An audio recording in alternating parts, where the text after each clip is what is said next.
coaches can help you take your sales and leadership game to the next level. Well, Brad Swinehart's guest today has helped advisors step up their practice for more than 14 years. Brandon Hegg is a coach and consultant with Dynamic Directions, where he works with people across the country.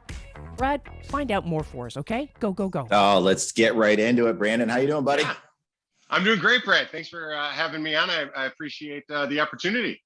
Oh, I love it. So let's just get right into it. Let's talk about, and something that you guys seem to focus on a lot is the client experience. So what the heck does that mean to you guys? Why is it important? Why should an advisor care? What is a client experience and how do you help advisors improve that? Yeah, it's a great question. Great way to start it off. And I think one of the biggest misnomers is advisors, they think about client experience equals client service. And it's not. It's actually different. And we'll touch on both. But the client experience really needs to be about how does the client, what's the feeling they get because they do business with you? What makes them want to continue to do business with you? And it's really more of like the product of your product. And it's one of those things that a lot of advisors think that they're really exceptional on. But unfortunately, what we found is across the country, there's a lot of advisors that have a lackluster client experience. And the real bummer about it is you don't know that your experience is lackluster until clients are leaving, or you end up seeing some practice that's doing it the right way. And by that point, it's almost too late. You're trying to kind of stop the leak while it's flowing. So, it's one of the biggest hot topics of the issue or of the industry right now is how do we create that really great wow client experience, and why I wanted to bring it up today. That's awesome, man. And how I like to think about it is, if you were a chef and you made the best dish, right? You have the best dish ever. That's kind of what an advisor sees as what they're providing to the client, right? They are providing that amazing steak dinner, that perfectly cooked salmon, whatever that is, right? That's their signature dish. They're awesome at it. They know what the heck they're doing. But if the lobby's messy, if the hostess is rude, if the wait staff doesn't bring water accordingly, like those things all factor into, is this a great experience when a client comes in and dines with you? I'd love to hear kind of what all factors into that, because we don't have hostesses, right? There's no refill on the whiskey here. So how do we improve a client experience other than the steak or the salmon or the salad? Yeah, I mean, number one thing is contact. Clients will say across the board that they're not hearing from their advisor enough, and there's a few things that go into that. I mean, one of the pieces is, if you look at it through the eyes of the client, they may not know you're working for them behind the scenes if you're not talking to them. Many times you are, but they don't see it. So that's a big gap right now that a lot of advisors need to fill. We work with advisors that are bringing multi-million-dollar clients over who are saying they haven't heard from their advisor in a year, sometimes 2 years. It's totally crazy. One of the things that we look at in terms of how do you develop and give these contacts enough is we actually look, an associate or an acquaintance of mine named Rob Knapp wrote a book called Supernova Advisor. And he developed this system that was called 12-4-2.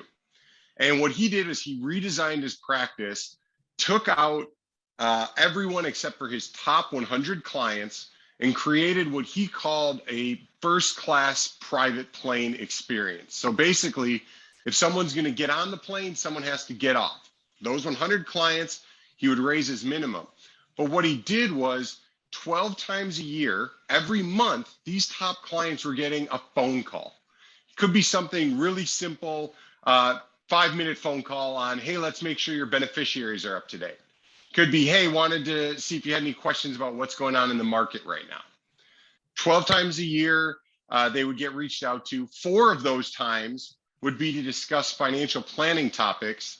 And then 2 of those would be either a face-to-face or a virtual meeting. And again, not all clients are going there, but when you have the ability to reach out and do contact with clients, that is going to be the number one key to creating a better, more referable client experience. Invesco just did, they brought up some data at the latest Forbes conference for top advisors. And what they said was, in their data, clients that were contacted monthly, 94% more likely to refer. Clients contacted quarterly, 4. That's how big the difference is.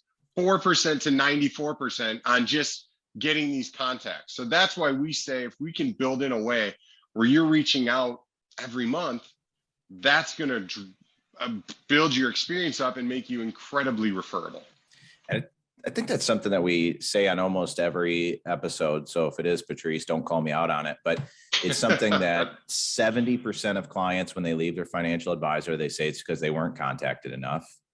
And Ed Slott always says that 80% of your client is still 80% prospect, so that they're still thinking, what else is out there, and kind of honing them in. The last couple of shows we've done, we've really talked about how to get out there in multiple platforms, how to make sure your clients see you on social media, and maybe they listen to you on a podcast or they read a white paper, and being able to communicate to them in the channels that they prefer. That's something that's huge right now. There's so many options out there, whether it's getting your information from Facebook every morning, or Instagram, or reading emails, or taking a phone call. But you really have to be doing all of it. And the advisors that go 2 years without talking to a multi-million-dollar client, it seems silly to all of us. But, when you have those giant books and things are moving really, really smooth, I talk to some advisors, they just have this mentality that says, if things are going good, I'm just going to keep my head down, because I don't want, if I call them, then that might raise issues. Right. So it's interesting to hear those stats, though, that the 90+% down to 4% of referable. That's really interesting. So how do you make that client experience just so enticing to say, my buddy Joe probably needs to do this as well? Yeah, so there's a few things. One of the things that we help advisors kind of think through is, what does your meeting look like? So if you're going to meet with a client, do you have an agenda, first of all, or are you coming in just to say, hey, we talk about financial planning or whatever the topic is, the same every single time? And then how do you take what you're doing and spread it out over a year to make the meetings more interesting? So again, we work with advisors and their meeting agenda is the same every single time, and they're meeting with clients 2 to 4 times a year. That's 45 to an hour of the exact same thing 4 times a year. So one of the big kind of trends out there right now, that as many folks on my team will say, is make the trend your friend. I like that. I like that. They call it, kind of doing a seasonal advice approach. So maybe, in the first quarter, you're talking about goal setting. In the second quarter, you're talking about taxes, retirement planning, protection. But it's a different topic each time, where you get everything done, but the conversations feel fresh, they feel different. And then what the other big piece that a lot of advisors miss on is follow-up. So when we coach advisors, we say, hey, put your agenda down. Your agenda is your follow-up. When I meet with an advisor, I've got an agenda I work through. And then when I'm done with that meeting, I have filled out what we talked about. I've captured it on the agenda, and I send it as a follow-up shortly after. We have advisors that will do that, and then they'll have one of their staff members just give a call. Hey, I wanted to follow up. How'd that go? Have any questions? Great, we're thinking about you. That little bit of extra effort creates in that meeting a top-notch experience. And again, these are things that you can start implementing and doing with your clients across the board.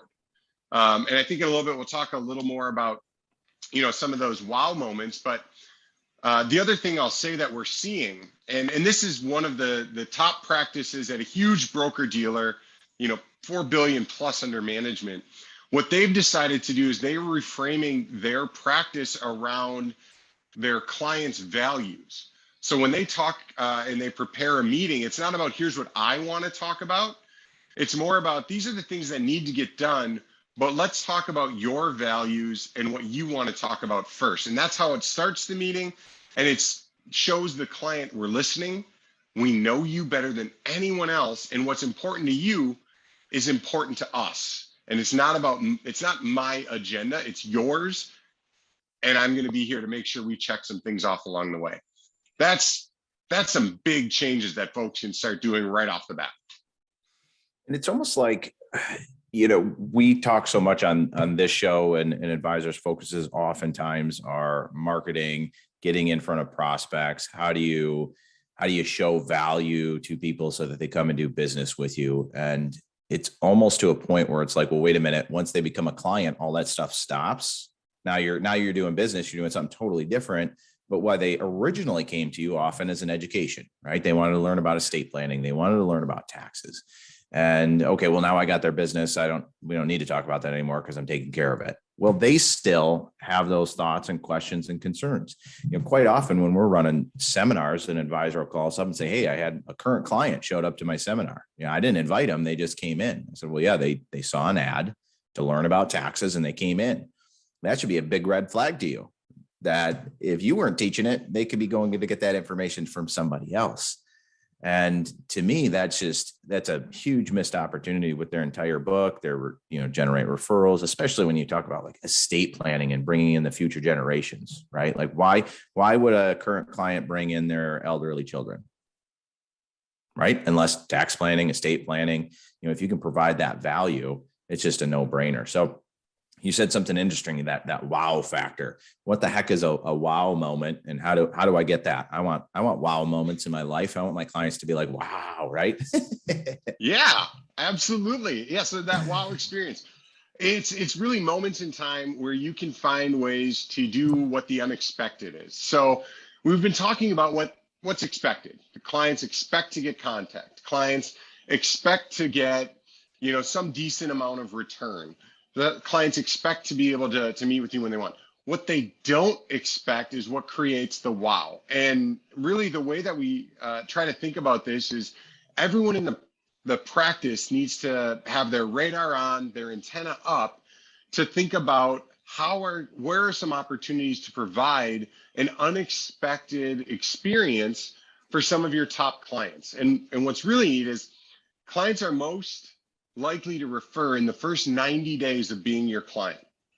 That's the best time to do this. And so as you think about what are some of these wow moments, I'll give you a couple. So we had an advisor that recently sent out just a box of chocolates to his client base and just said, hey, happy Valentine's Day, thinking about you, have some chocolates on me. He had more than one, and I don't know the total count, but it was multiple clients actually posted on Facebook, wow, I can't believe my financial advisor name sent this over to me. What a sweet gesture, or something catchy like that. I had one personally. I just bought a new vehicle, and I had to call my insurance agent to say, hey, I need to update my policy for my auto insurance. They sent no more than 2 or 3 days later a coupon book with car wash coupons for the local car wash near me, saying, hey, congrats on the new car, keep it clean, have a handful of car washes on us. So it's little things like that. Or, somebody calls in to say, I can't make it in, my pet's sick. Okay, put it in a note in your CRM, a reminder in the calendar, 3-4 days later, have someone follow up to say, hey, we were thinking about you, wanted to know how, the dog's surgery went. We were all really worried. Or even a care package. Hey, here's something to help take your mind off all the stress you have. $10, send it out. A card, a handwritten card, send it out. Those little things are all it takes for some of your top clients. The other thing that I'll say, and there's some companies that do this really, really well. Your Ritz-Carltons, your Delta Airlines, your Chick-fil-A, all these are out of Atlanta for some reason. But I know they're doing it, sharing ideas. One of the things that they do really, really well also is when you have an O experience, right? So there's wows and there's O's. So when someone walks in, like, if I go to a hotel, I walk into the pool area and it's super nice, I'll think, wow. Or maybe it's really crummy and it's dirty, and I'll just say like, oh, okay. So to separate those out, your response when a client has an oh moment, we're all human, right? So things are going to get messed up. The trade didn't go the way I wanted. I forgot to do this. Your expectations weren't met on whatever it is. Your ability to react, to respond to that by not saying like, home office messed up, or, oh, that was Jane Doe, or, oh, that happened, but respond with empathy to say, wow, I'm sorry about that. I really am upset that happened too. Let me fix it. Just letting the clients know that they're heard, and then committing to and following through to fix it turns those O's into wow moments. So there's a lot of little things that you can do to really start changing the kind of mindset of your practice, and bring in your team. Talk about this stuff as to here's who we are, here's the experience we want, and review it on a weekly basis, because it's a marathon. It's not a sprint for this type of thing. So let's back up a couple of points here, because you said some really, really awesome stuff. First thing I picked up, first 90 days is when your clients are most likely to refer, their friends, family, relatives, whatever. My initial thought to that was, well, yeah, because the first 90 days that's when you're really turning on the charm, right? Like that's when you're in the honeymoon phase. That's when when you go out and you find a new girl, you're taking her on dates, you're bringing flowers, you're really turning on the charm. And then after that, you kind of like settle into like relationship mode, where it's okay to eat ice cream on the couch and watch TV, and you don't have to do anything. And that's just a natural progression of any relationship, right? Is that it's not that you stop caring, but you might stop trying as hard to hit wow moments instead of oh moments. And I really like that analogy too. And the second thing that you were talking about when you were really talking about the wows and the O's and that sort of thing, and it's always going to happen, right? There's always going to be an oh moment. What I've always learned just in sales and the service industry and everything is it's easy to immediately say, well, it's because of this. Right? You want to explain it away. It's because of this. And it's the worst when it's because of this person that works in my office, or it's because of this department over here, or it's because of that over there. Because what the client is hearing is they don't care whether that's your office staff or a vendor staff or a different department. All they're hearing is, well, it's not my fault. And that's the worst thing you can say. And you hit it right on the head there. They want to be listened to. They want to hear that it matters to you and that you can do something to fix it. Doesn't really matter why, right? It doesn't matter why it happened necessarily. You just want to be able to relate and say, oh yeah, I understand that this is how that affected you. Let's see what we can do to fix that moving forward. And boom, you take accountability for it and you move on. 100%. And it goes back to what you said, at one of your earlier podcasts with Ed Slott, was that prospect or your client is still 80% prospect. Don't forget about that, right? You got to continuously think about it as you're winning them over every time. I think you guys hit the nail on the head with that one. Well, it's like when you find a prospect, what do you do to bring them in the door, right? How much money are you spending to bring them in the door? And then why does that stop?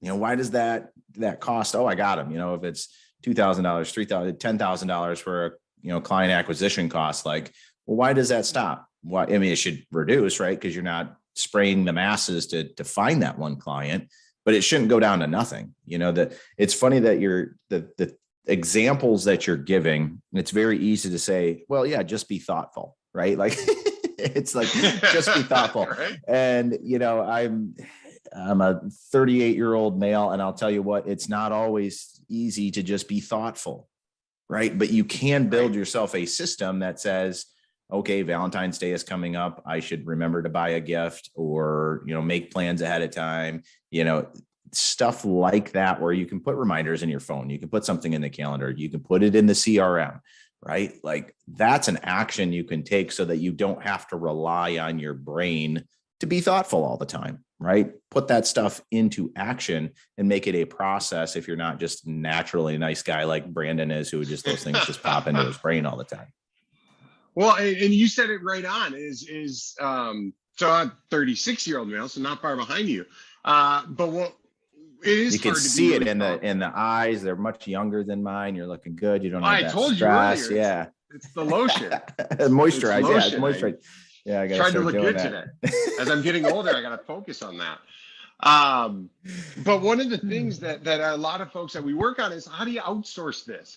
Because again, I'm thinking in the mindset of a lot of the advisors we work with, it's, Brandon, I'm so busy. What do I do? Like, I can't do all of this. And so it's like, great. Is there someone on your team that you can? Is there a tool you can use? We know that every single year, knock on wood, clients are going to have a birthday. There's going to be some standard holidays that happen. Married clients are going to have an anniversary. How do you put those reminders in all up front so it's proactive? And then who on your team can you just empower to do it for you, right? It doesn't have to be the advisor. You don't want people running to you to say, hey, can I send Mr. and Mrs. Smith a bottle of wine for their anniversary? No, just say, here's our gift guide. Here's the amounts we're spending. Go and deliver the experience on that. You're part of my team. We make that happen. Fun side note as well. When you're thinking of gifts, things like anniversaries, don't send a bottle of wine. Send wine glasses. They'll use them way more often. You get a bigger return on your that's investment. smart. That's way smart. Right? Yeah. And for those that don't drink, they could put OJ in them, right? Exactly, right? A simple OJ. Or the things that get used more often are going to be the smart things that get you the bang for your buck. One of these coffee mugs on that rack back there is actually a gift that I got from a client. They sent that over, and you know what? That went on the shelf. I use it every week. Whereas compared to some of the other stuff that I've gotten, chocolates or coffee, or, I'm a big fan of energy drinks or workout stuff. So I get that stuff and I love it. Hey, thanks for knowing who I am, but it's gone. I don't remember any of that stuff, but that's still sitting right there, right? It's on every podcast. So I have a white glove. It's a little notebook with it's got the pen that's in there. It's in my car. If I think of something, I can reach behind and I just write something down. Or if my stepdaughter's in the car with me, she wants to play hangman or something, boom, there it is. White glove. It's awesome. Every time. We used to give out golf gloves, white golf gloves, get it, white glove, and it had a little white glove logo on it. And I would talk to advisors 3 years later, and they would say, hey, you got any more of those golf gloves? Mine's just about worn out, and they would still remember that for years and years ago. They don't remember the squishy toy at the booth or the whatever trinket we were giving away. But if you can get something that is honed in a little bit. So, we're coming up on wrapping this up. This has all been awesome. I'm going to come back, dive into some of this stuff, pull out some of these best tips here. But what is something that could be actionable right now for an advisor listening? What is something that they should start doing that's going to move the needle, but like you said, isn't going to be all consuming? Yeah, I think the first place that you start is you start with your team, and you start by sharing, this is what we're about as far as client experience. This is what we're about, and this is who we're about it with. Again, don't do this with every client. Every client is not going to be your top tier, top service client. And in fact, many clients aren't going to be, suffice it to say, worthy of that level of service. And what you find is when you try to do this for everyone, your results and your experience kind of regresses to the mean, and you start attracting your mean level clients, your medium clients. So think about, who are those top 5, 10 clients that you want to replicate, and start building out the experience for them, specifically for them. And then start working it. Start asking them, what are the things that are going well? And just make sure your team's radars are on, their antennas are up for that experience with those clients. Another big thing to do is to build a client experience timeline. I have examples of these. If anybody wants them, we've built them with top advisors. we've got examples. Happy to email them out if anybody wants an example of what it looks like or something they can plug and play with. But building out a timeline. Some advisors call it a year in the life of the client. When you start replicating your top clients, everything is scalable and repeatable. If you've got a niche, if it's, teachers, everything you do can be the same. If you've got a process and a timeline, it is plug and play. It's just a matter of getting your team on board and outlining what does that look like. Again, happy to share that with anyone who would want it. And I think that's where a lot of the burden comes in for advisors just in general, right? Is reinventing the wheel consistently all over and over again, whether it's marketing messages, whether it's marketing activities, whether it's client experiences, it's constantly, and it's to, it's to our own detriment. The industry attracts entrepreneurs, entrepreneurial spirits that just want to just try something new, get out there, do stuff that's different. And that oftentimes gets in everybody's own way, right? Because we're constantly trying to reinvent the wheel, and we find something that works and then we stop doing it. That's the old industry adage, right? Like, oh, that worked really, really well. Let's do something different, right? Like, and yes, and you're right. Like simple things like creating a calendar. I'm sure that I hope you get a ton of people reaching out and kind of grabbing one of those examples from you, because that's just perfect. And when you were saying stuff like, put that in your CRM that the dog was sick, or that you sent something, that's super important too when you're having your team do it. Mm-hmm. The last thing you want is a client to walk in and sit down in front of you and then say, oh, thank you so much for that gift that you sent over. It was so great. And then you're sitting there like, well, what the hell did we send? So track all that stuff, put it all in, but build that system, right? All the most successful advisors I talk to, they may use different marketing methods. They may have a different sales process, but I'll tell you what they all do is they all have systems in place and they all follow processes that they've built and they found that have worked. Yeah. I mean, I think you're nailing it on the head in terms of what's out there. Don't reinvent the wheel. I was listening to a audiobook, and I got to go back and try to find it, but it said this statement of brilliance is no longer in the creation of a new idea. Everything's already been created. So now brilliance is just how do you associate two ideas together? That creates brilliance. So as you think through what can I already use and how do I connect it to my team, that's where brilliance is created. So yes, leverage what's out there and learn from, Brad, the guests, and as much as you can beg, borrow, steal, go for it. 100%. Well, if you take something directly from one person, it's stealing. If you take something from a lot of people, it's research, right? Right. There you go. There's the other saying that says, great ideas are a dime a dozen, but the person that can implement that idea is priceless. So thank you so much for being on the show, man. Great stuff. Again, there's probably a dozen little golden nuggets in here that we can pull out, but we'll definitely have to have you back, and appreciate all your knowledge that you shared today. Brett, I appreciate you being on. If anybody wants a copy of that client experience timeline, let me know. Brandon at dynamicdirections-d2.com. Hit me up, here to help. And Brad, again, thank you, man. I love listening to the podcast. So I appreciate kind of being on. As I said, I was so nervous before because I've listened to them, and it's a different feeling being in the hot seat. So well, you did great. So you did great. And the lotion's working wonders with you. I got to get the little bags under my eyes taken care of. So you look good. Now I've got gift ideas. I'll have to tell my mom and my wife, that's what I want for Christmas. More lotion. Brandon and Brad, thanks so much. So no matter how you do it, communication matters. Be thoughtful, be brilliant, and use the lotion.